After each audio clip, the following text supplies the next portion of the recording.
Le chapitre 34 de l'Exode marque un moment clé de réconciliation entre Dieu et le peuple d'Israël après le péché du veau d'or. Il relate la restauration de l'alliance brisée, la révélation du caractère de Dieu, la remise des commandements et les instructions pour maintenir la sainteté du peuple.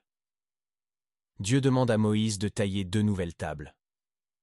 Après avoir brisé les premières tables à cause de l'idolâtrie d'Israël, Moïse reçoit l'ordre de tailler 2 nouvelles tables de pierre identiques aux premières.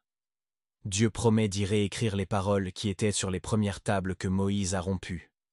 Moïse taille les pierres, se lève tôt et monte seul au mont Sinaï, comme Dieu le lui a ordonné.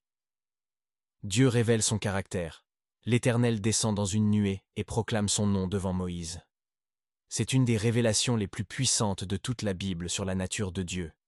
Yahweh, Yahweh, Dieu miséricordieux et pitoyable, lent à la colère, abondant en bonté et en fidélité, gardant la miséricorde jusqu'à 1000 générations, pardonnant l'iniquité, la rébellion et le péché, mais qui ne tient point le coupable pour innocent. Moïse baissa la tête contre terre et se prosterna aussitôt et supplie Dieu de marcher au milieu du peuple, malgré son obstination, et de pardonner leurs fautes. Dieu renouvelle l'alliance.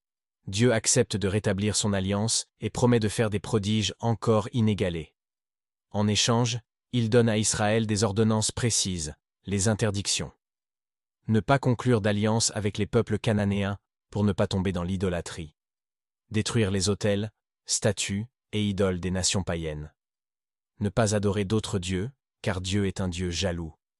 Ne pas prendre leurs filles pour tes fils, pour éviter d'être entraînés dans leurs cultes idolâtres.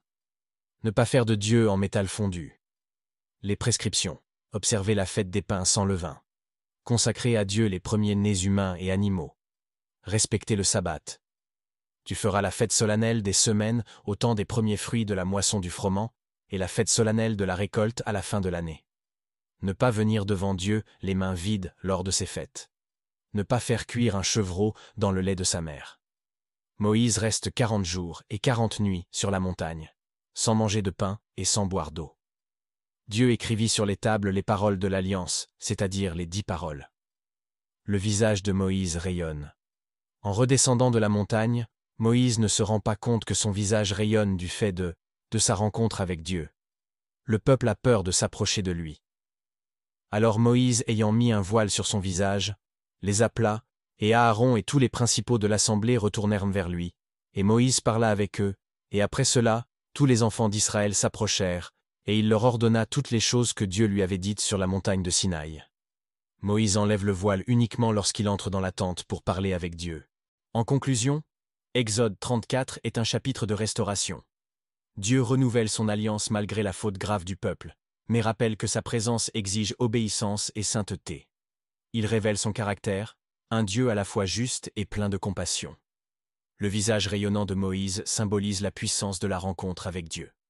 Ce chapitre souligne que la miséricorde divine ne supprime pas l'exigence de fidélité, mais qu'elle donne au peuple une seconde chance de marcher dans la lumière. Je vous invite à prendre votre Bible et à lire ce chapitre entièrement. Si vous avez apprécié cette vidéo, abonnez-vous.